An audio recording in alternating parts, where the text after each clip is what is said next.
नमस्कार दोस्तों, राधे राधे। आज हम लेकर आए हैं पंचतंत्र की प्रेरणादायक कहानी। ये कहानी एक बालक और उनके गुरु की है, जो हमें जीवन की भागम भाग को दर्शाता है, जहाँ हर कोई कुछ न कुछ पाने के लिए भाग रहा है, किंतु अंत में समृद्ध वही होता है। आशा करता हूँ आपको ये कहानी पसंद आएगी। दोस्तों, बहुत समय पहले की बात है। एक प्रसिद्ध ऋषि गुरुकुल में बालकों को शिक्षा प्रदान किया करते थे। उनके गुरुकुल में अनेक राज्यों के राजकुमारों के साथ साथ साधारण परिवार के बालक भी शिक्षा प्राप्त करते थे। उस दिन वर्षों से शिक्षा प्राप्त कर रहे शिष्यों की शिक्षा पूर्ण हो रही थी और सभी बड़े ही उत्साह से अपने अपने घर लौटने की तैयारी में थे। जाने के पूर्व रिसीवर ने सभी शिष्यों को अपने पास बुलाया। सभी शिष्य उनके समक्ष आकर एकत्रित हो गए। रिसीवर सभी शिष्यों को संबोधित करते हुए बोले, प्रिय शिष्यों, आज आप सबका इस गुरुकुल में अंतिम दिन है। मेरी इच्छा है कि यहाँ से प्रस्थान करने के पूर्व आप सब एक दौड़ में सम्मिलित हो।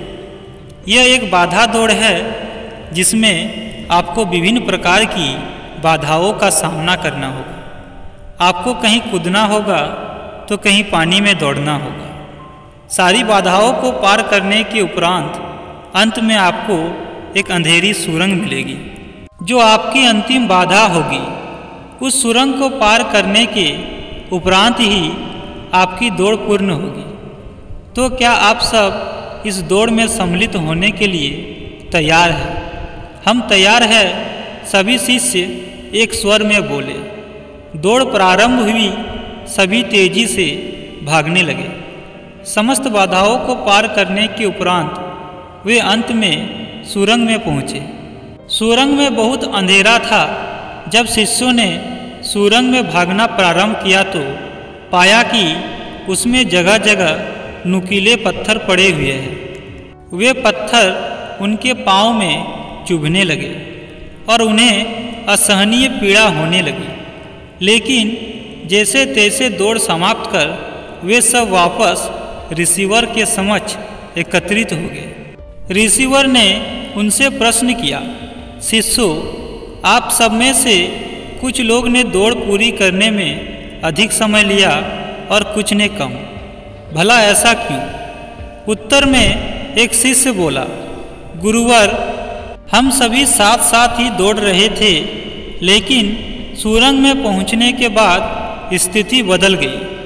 कुछ लोग दूसरों को धक्का देकर आगे निकलने में लगे हुए थे, तो कुछ लोग संभल संभल कर आगे बढ़ रहे थे।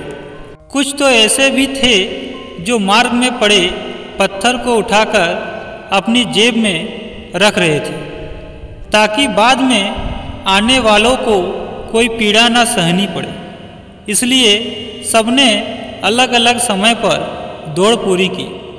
पूरा वृत्तांत सुनने के उपरांत रिसीवर ने आदेश दिया, ठीक है, अब वो लोग सामने आए जिन्होंने मार्ग में से पत्थर उठाए हैं, और वे पत्थर मुझे दिखाए। आदेश सुनने के बाद कुछ शिष्य सामने आए और अपनी जेबों से पत्थर निकालने लगे। लेकिन उन्होंने देखा कि जिसे वे पत्थर समझ रहे थे, वास्तव में वे बहुमूल्य हीरे थे। सभी आश्चर्यचकित होकर रिसीवर की ओर देखने लगे। मैं जानता हूँ कि आप लोग इन हीरों को देखकर अचरज में पड़ गए हैं। रिसीवर बोले, इन हीरों को मैंने ही सुरंग में डाला था। ये हीरे उन शिष्यों को मेरा पुरस्कार है जिन्होंने दूसरों के बारे में सोचा। शिष्यों, ये दौड़ जीवन की भागम भाग को दर्शाता है, जहाँ हर कोई कुछ न कुछ पाने के लिए भाग रहा है, किंतु अंत में समृद्ध वही होता है जो इस भागम भाग में भी दूसरों के बारे में सोचता है और उनका भला करता है। अतः जाते जाते ये बात गांठ बांध ले कि जीवन में सफलता की इमारत खड़ी करते समय उसमें परोपकार की ईंटें लगाना ना भूलें। अंततः वही आपकी सबसे अनमोल जमा पूंजी होगी। इस कहानी से हमें यह शिक्षा मिलती है कि जीवन की भागम भाग में अक्सर हम इतने स्वकेंद्रित हो जाते हैं कि दूसरों के बारे में सोचना ही छोड़ देते हैं। सफलता की राह में दूसरों की भलाई को कभी दरकिनार ना करें। आपको कहानी कैसी लगी, आप अपने कमेंट के द्वारा हमें अवश्य बताएं। कहानी पसंद आए तो लाइक और शेयर करें और ऐसे ही पंचतंत्र की कहानी पढ़ने के लिए हमारे चैनल को सब्सक्राइब करें। Thank you.